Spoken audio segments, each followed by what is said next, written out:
and he bowed his little head. Please rock me for a little while before you put me to bed. When I get to heaven, mommy, will the angels let me play? Or will they say I'm a cripple and I am in the way? Here the children never want me. I'm a bother, they all say. When I get to heaven, mommy, will the angels let me play? I wish my dad would come home before I go to sleep. Would you tell him how I waited for his kiss upon my cheek? That night while I was silent, the angels came that way. They took him up to heaven, where he won't have to say, when I get to heaven, mommy, will the angels let me play? Or will they say I'm a cripple and I am in the way? His dad was out all night, out with the drunkards crowd. But when he heard about his boy, you could hear him play so loud. Oh God, would you please forgive me for the many wrongs I've done? And when I leave this world, I'll meet my darling son. When I get to heaven, mommy, will the angels let me play? Or will they say I'm a cripple and I am in the way? Here the children never want me. I'm a bother, they all say. When I get to heaven, mommy, will the angels let me play?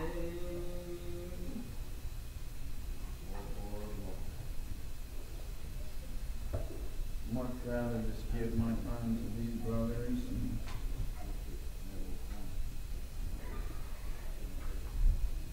I feel awful weak to stand before you this morning. Lord, good blessing. Everybody pray for Brother Chad.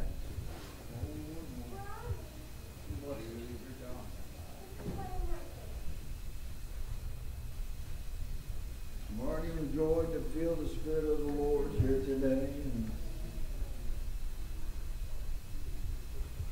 my brother Elisha was preaching, and seems like it just kept running through my mind. Oh, good bless. How that maybe how, Lord, could I have the words that might make somebody realize, God, that there is a difference between going out to church on Sunday and having religion. Yeah. Just going through Brother Marlowe and obtaining salvation, brother, which is a free gift that cometh down from God. Brother Mike, I hope that for a minute in time that Lord, do bless. you could just pray. I wish that I knew how to preach today. I wish, Brother Mike, that I just had this great sermon all prepared and knew that it would just go wonderful. But you know, I've learned trying to preach over 10 years that if I would begin to try to humble myself down and try to become a willing instrument for God, brother, that's the only way that I found to approach this here. Brother Randy, it seems like that I find myself myself so weak sometimes, and I find myself so helpless. It seems like that everything in this life, Brother Earl, one place in the book of Ecclesiastes it says that we don't know what will befall each one of us, what might come upon Brother mine. You know, when it begins to go on there, begins to tell about all the different situations that life can find you in. I hope from the time that you just pray that God will just help me for a minute in time, because there's nothing more that I want to do, Brother Darrell, than to see somebody fall out with sin and come home. You know, when I was just a young man, I'll just speak from it in time, and if the Lord, you know, then I would just take my seat. And, you know, when I was a young man, I'm about 16 years old, and my heart began to be convicted, brother. There was a little church up in Attica, Michigan. Tell that. Brother Mike, when I was about 16, they formed this little church up there. Before that, they met in little houses. They would meet in different houses around Buffalo, and I remember playing out in the yards there and seeing all the older people gather in the house there, and they would hold prayer, and they would sing and preach. Brother Earl, and they got them a little church there, the house of David up in Attica, Michigan. And I remember sitting in the very back of the church house there, and probably Brother Darrell or Brother Chris or Brother Larry would be up preaching. And I remember feeling the Lord's Spirit for about probably the first time, brother. I would just drop my head and begin to cry. I didn't even want to look over because I could feel that Spirit down inside me, convicted my heart, Brother Randy. I didn't understand them things, Brother Joe. There was a lot that I didn't understand, and there still is a whole lot that I don't understand here in this life. But you know what, Brother Mike, as God began to convict me there, brother, I would lay down at night time in my bed, and I would ask Him to lead me and guide me along the way.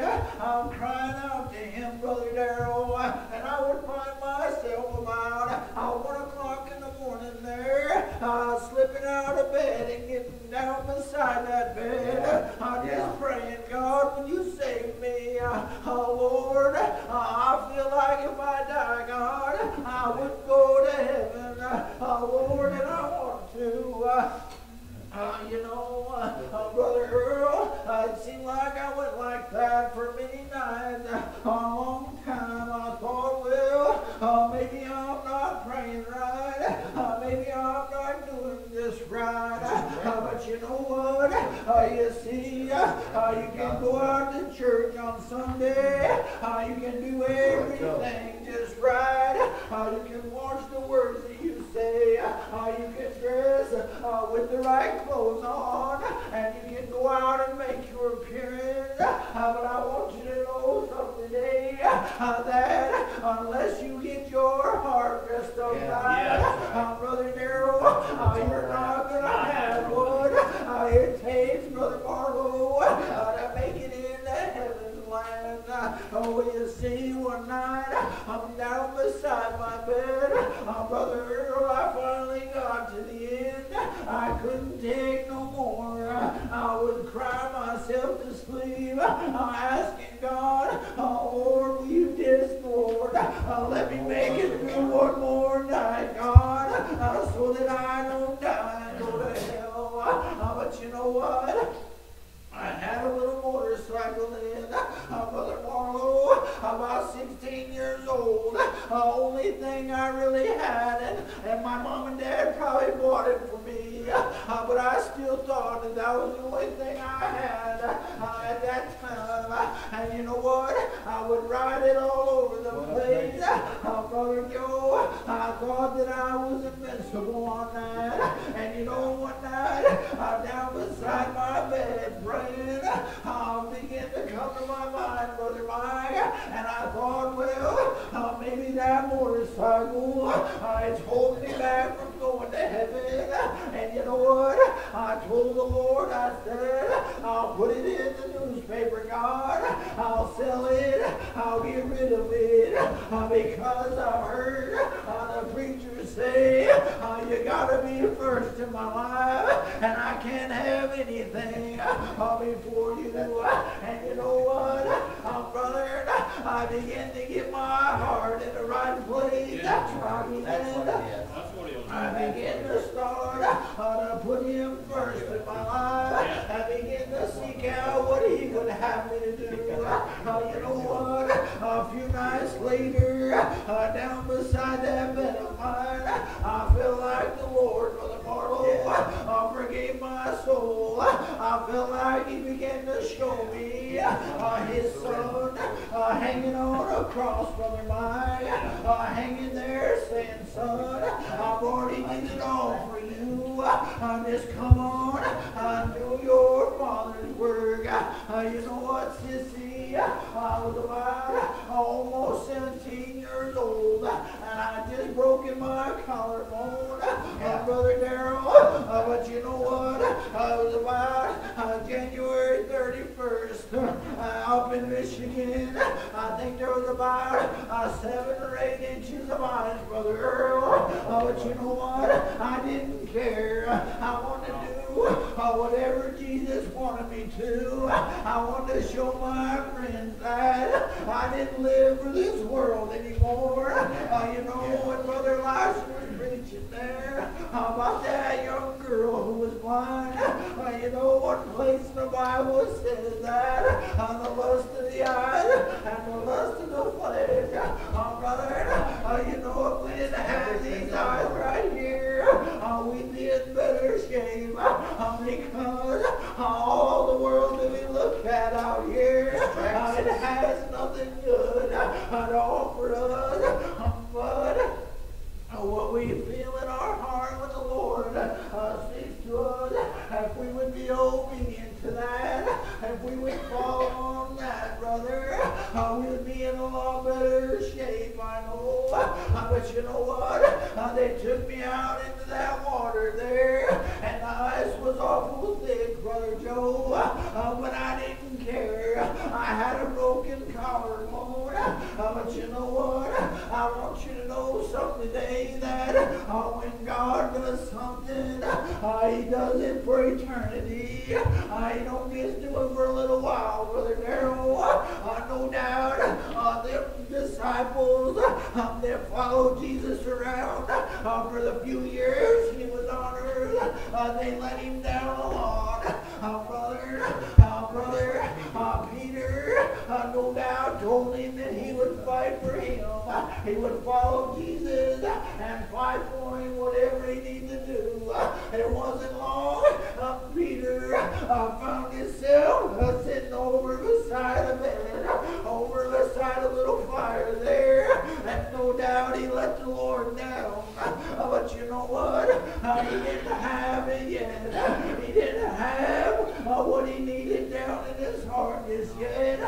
Jesus said that I'm going to go away and I'm going to send the Comforter to you. But you know what?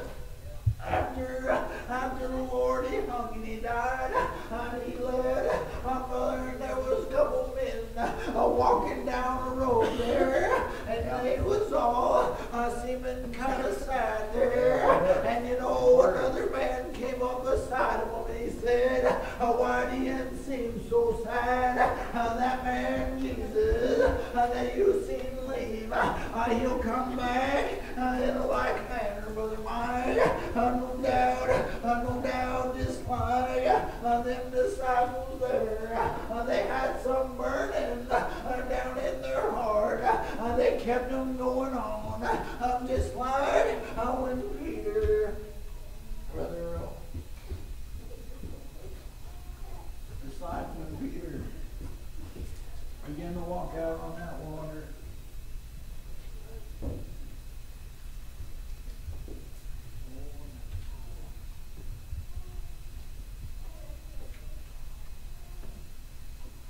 No doubt he knew that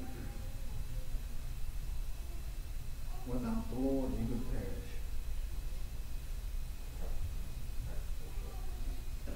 And that's the way that we are. Without the Lord we will all